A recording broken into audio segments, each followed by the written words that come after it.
Hi வணக்கம், நான் உங்களுடைய ஏகே கேட்குறேன். இன்றைக்கு என்னென்னா இந்த வீடியோவில் நீங்கள் பார்க்க போகிறது ஒரு வீட்டை ஒரு கேஎஃப்சி சிக்கன் நான் ட்ரை பண்ண போகிறேன். ஒரு சின்ன ஆசை வந்தது கேஎஃப்சி சிக்கன் எப்படி செய்கிறேன்ட்டு நான் ட்ரை பண்ண போகிறேன். உங்களுக்கு நான் காட்டுறேன் எப்படி செய்கிறேன்ட்டு. கேஎஃப்சி அளவுக்கு டேஸ்ட் இல்லாட்டிக்கும் ஒரு 100% இல்லாட்டிக்கும் ஒரு 50-60% கிட்ட அதுக்கு கிட்ட வந்திருக்குன்னு நான் ட்ரை பண்ணுறேன். நான் உங்களுக்கு இதை எப்படி செய்தேன்றதை இந்த வீடியோவில் நான் காட்டுறேன். இன்ட்ரெஸ்டாக இருக்கும். புதுசாக இந்த சேனலை யாராவது பார்க்குறதா இருந்தால் மறக்காமல் ஏகேயின் பயணங்களை சப்ஸ்கிரைப் பண்ணுங்கள். நன்றி. பாருங்கள், வீடியோக்குள்ள போவோம். Welcome to my AK. இந்த கிச்சனுக்கு நான் உங்களை வரவேற்கிறேன். முதலாவது ஒரு பெரிய கோழியை எடுத்துட்டு அதை சின்ன சின்ன துண்டா வடிவாக கழுவி வெட்டி நல்லா அந்த கத்தியால் கீரை வேணும் அந்த இடங்களை. அதுக்கு பிறகு இஞ்சியும் உள்ளியையும் மிக்ஸ் பண்ணி ஒரு பேஸ்ட் எடுக்கணும். அதுக்கு பிறகு நாங்கள் ஒரு ஜோக்கட் எடுத்துகிட்டு ஒரு 3 ஸ்பூன் ஜோக்கட் நாங்கள் ஒரு பாத்திரத்தை எடுத்துகிட்டு அதில் விட வேணும். இதுதான் அந்த சீக்ரெட்டான அந்த கேஎஃப்சி சிக்கனுக்குரிய மிக்ஸை தான் நான் இப்போ உங்களுக்கு சொல்லிக்கொண்டு இருக்கிறேன். அதுக்கு பிறகு ஒரு பாட்டிலில் இல்லாட்டிக்கு ஒரு கப் தண்ணியில் உள்ளுக்க விட வேணும், தண்ணி கொஞ்சம். அதுக்கு பிறகு ஒரு முட்டை, உங்களுக்கு தேவைண்டா 2 முட்டையும் யூஸ் பண்ணலாம். இந்த மிக்சிங்க்கு யூஸ் பண்ணின பவுடர் தான் நான் இப்போ சொல்லியிருக்கேன். நான் உங்களுக்கு சொல்கிறேன். முதல்ல தேவையான அளவு உப்பு உள்ளுக்க போடணும்.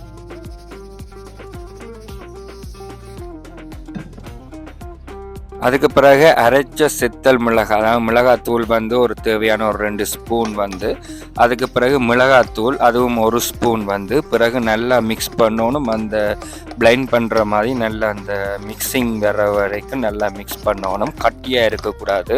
அப்போ கொஞ்சம் நல்லா உப்பு அது இதெல்லாம் போட்டு அந்த மிக்சிங்கில் நல்லா அந்த ஜோக்கட்டோட நல்லா மிக்ஸ் பண்ண வேணும். கேஎஃப்சி சிக்கனுக்கு செய்கிற அந்த மிக்ஸியை நீங்கள் கூடுதலாக இந்த பார்பிக்யூ சிக்கன் செய்யக்கையும் இதே மிக்ஸை நீங்கள் யூஸ் பண்ணி நீங்கள் பார்பிக்யூ சிக்கன் செய்யலாம். அதுக்கு பிறகு நான் முதலே நான் சொன்னேன், அந்த உள்ளி இஞ்சியை மிக்ஸ் பண்ணி ஒரு பேஸ்ட்டாக எடுத்திருந்தேன் நான்.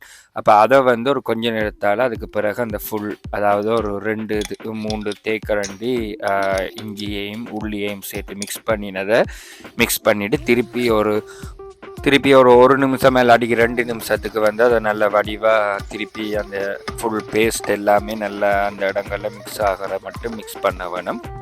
அதுக்கு பிறகு நான் வெட்டி வச்ச அந்த சிக்கனில் நாங்கள் ஃபுல்லாக எடுத்து அந்த பேஸ்ட்டை நல்லா அந்த கீறின இடங்களுக்கு உள்ளுக்குள்ளே போனால் தான் அது நல்லா இதாகும். அப்போ அது எல்லாத்தையும் திருப்பி சிக்கனுக்குள்ளால் எல்லாத்தையும் போட்டு திருப்பி ஃபுல்லாக ஊற விட வேணும், அதாவது மிக்ஸ் பண்ண வேணும்.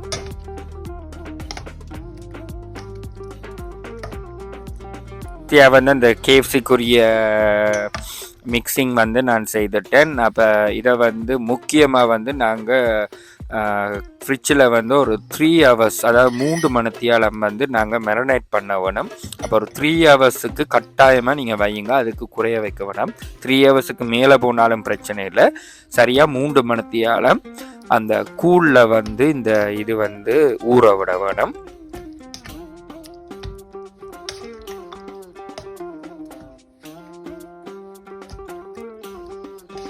அதுக்கு பிறகு நாங்கள் இப்போ ஃபைனல் ஸ்டேஜுக்கு வந்துட்டோம். முக்கியமான சீக்ரெட்டான மிக்சிங் கொண்டு சொல்ல போகிறேன். அதாவது நாங்கள் இப்போ சோள மாவையும் அடுத்த மைதா மாவையும் நாங்கள் இதுக்கு யூஸ் பண்ணுற மெத்தடை தான் நான் இனி வர்ற வீடியோவில் காட்ட போகிறேன். இதுதான் நான் யூஸ் பண்ண போகிறேன். இதில் நாங்கள் சரியாக ஒரு 2 கப் சோள மாவும் 3 கப் மைதா மாவும், அதாவது பிளேன் மாவும் போட வேணும்.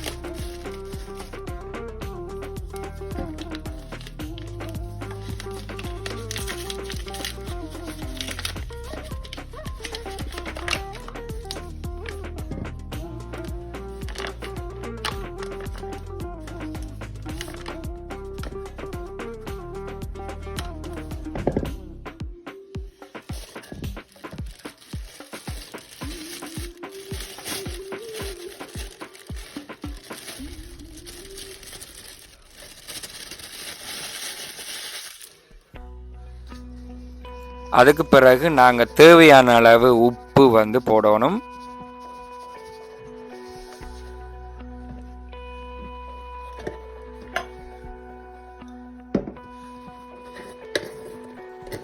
பிறகு இதுக்கு வந்து மிக்சிங்கில் வந்து அரைச்ச செத்தல் மிளகாய், மஞ்சள் தூள், மிளகாத்தூள், அப்போ தான் அந்த ஃப்ளேவர் வந்து ஒரு கலராக வரும். அப்போ நாங்கள் அதை வந்து ஒரு நல்லா மிக்ஸ் பண்ணி உங்களுக்கு தேவையான அளவு மிக்ஸ் பண்ணி எங்களுக்கு வேணுமெண்டா இன்னும் கொஞ்சம் செத்தல் மிளகாய் போடலாம். அதாவது அரைச்ச செத்தல் மிளகாய் தூளை வந்து போட வேணும். நிமிஷம் எல்லாட்டிக்கும் ஒரு 2 நிமிஷம் வந்து அந்த கலர் வர்ற வரைக்கும் நாங்கள் அதை மிக்ஸ் பண்ணிக்கொண்டு இருக்கணும். அதுக்கு பிறகு திருப்பியும் ஒரு கொஞ்சம் செத்தல் மிளகாய் தூளையும் போட்டு உங்களுக்கு தேவைண்டா இன்னும் கொஞ்சம் உரைப்பை வேணும்னா நீங்கள் திருப்பி போடலாம். அப்படி உங்களுக்கு உரைப்பு குறைவாக போண்டா போட தேவையில்லை. ஓகே, ஃபைனலி வந்து கேஎஃப்சி சிக்கனுக்குரிய மிக்சிங் முடிஞ்சு திருப்பி நான் அந்த 3 ஹவர் மேரினேட் பண்ணின அந்த சிக்கனை வந்து எடுத்துட்டேன். அது நல்லா வந்து ஊறி நல்லா இதாக வந்துருக்குது. சரியாக 3 ஹவர் நான் வச்சேன் நான். அதுக்கு பிறகு நாங்கள் இங்கத்த ஆயில், அதாவது இன்னும் கொஞ்சம் குறைஞ்ச, அதாவது லோ கொலஸ்ட்ரால் ஆயில் தான் நான் யூஸ் பண்ணினேன்.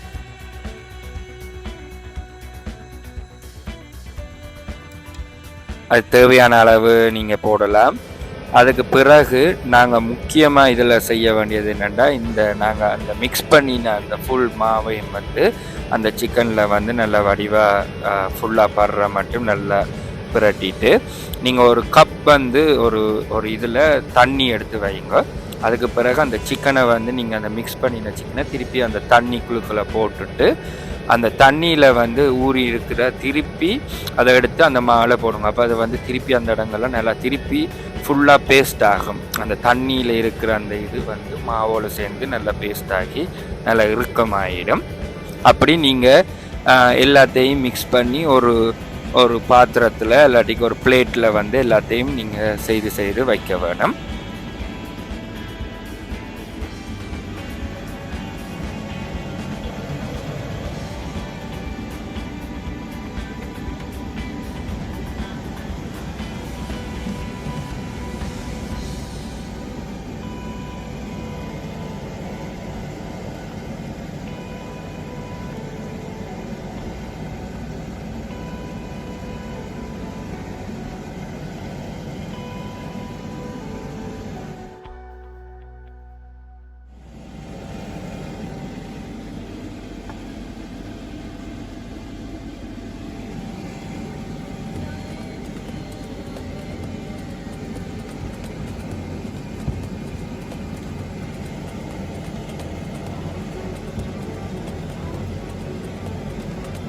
நாங்கள் செய்து கொண்டு இருக்கேக்க அங்கே வந்து ஆயில் வந்து கொஞ்சம் ஹீட்டாகி நல்ல எண்ணெய் வந்து சரியாக வந்துடும். நாங்கள் அதுக்கு பிறகு செய்த அந்த கேஎஃப்சி சிக்கனுக்குரிய அந்த ரெசிபியை வந்து அப்படியே அந்த எண்ணெயில் வந்து போடணும். லைஃப்பில் ஃபஸ்ட் டைம் ஒரு எக்ஸ்பீரியன்ஸ், உண்மையில் ஒரு வேறு லெவலான எக்ஸ்பீரியன்ஸாக இருந்தது. அப்போ அப்படி அந்த கேஎஃப்சி சிக்கன் மாதிரியே வந்துட்டது. அது ஒரு பெரிய ஒரு சந்தோஷமாக இருந்துச்சு. நீங்கள் பாருங்கள், இப்போ மெல்லமாக நான் ஒவ்வொரு டைம் வந்து மிக்ஸ் பண்ணினது எல்லாத்தையும் பொரிச்சு கொண்டு இருக்கிறேன்.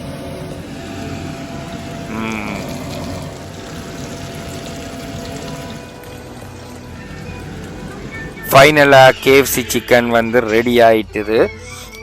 நான் இப்போ நான் சாப்பிட்டு ரிவ்யூ ஒன்று உங்களுக்கு சொல்ல போகிறேன். வீட்டில் மேட் பண்ணின கேஎஃப்சி சிக்கன் நான் இப்போ ட்ரை பண்ணுவோம் எப்படி இருக்குது.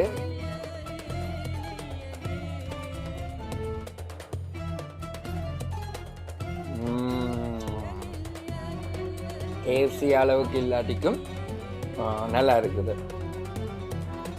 வீட்டில் மேட் பண்ணபடியாக நல்லா இருக்குது. நீங்களும் ட்ரை பண்ணுங்கள். உங்களுக்கு இந்த இது வந்து நான் உங்களுக்கு எப்படி ஈஸியாக வீட்டில் செய்கிறேன்றதை நான் சொல்லியிருக்கேன். நீங்களும் ட்ரை பண்ணி இந்த கேஎஃப்சி சிக்கனை வீட்டில் நீங்கள் செய்துட்டு உங்களுக்கு பிடிச்சிருந்துச்சுன்னா இந்த வீடியோ சப்ஸ்கிரைப் பண்ணுங்கள்.